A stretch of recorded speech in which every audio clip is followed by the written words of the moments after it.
Okay, good afternoon, everybody. June 29th, 2011. Today on Bill Bing's Trumpet Talk, I thought it'd be helpful to talk about alternate fingering in order to develop the independence of the third finger. And this is not original.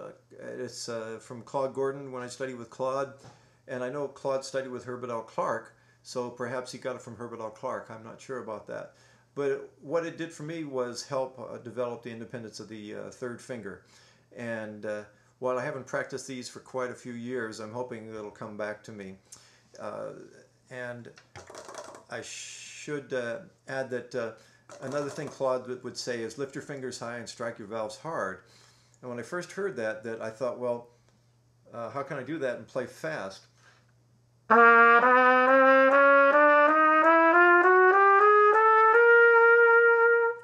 So what I discovered was that the faster you go, the closer to the valves the fingers.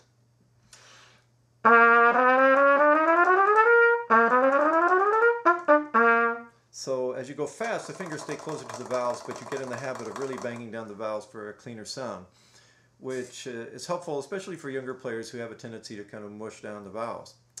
Well, getting on to the subject for today, the alternate fingerings for developing the third finger independence and strength. The first one is from the Clarke book.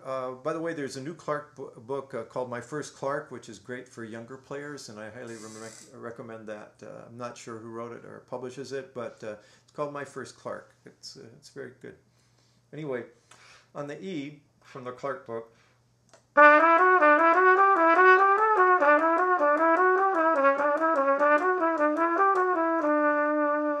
using the third valve on A and E,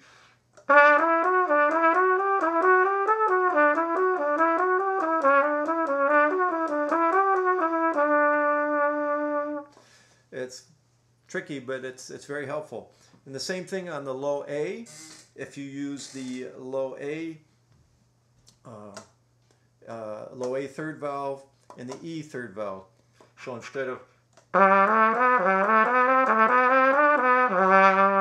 you go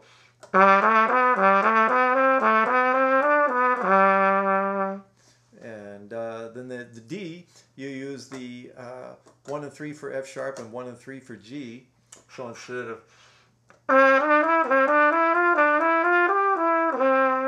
you go and you keep the first valve down the whole time on that study. They're really good exercises. And some other time, perhaps I'll talk about alternate fingerings on regular notes like E flats, using 2 and 3 instead of 2. I might have talked about that in one of my other trumpet talks. But for now, and for today, perhaps that's enough information that'll keep you busy for a while, I'm sure, if you haven't done these before.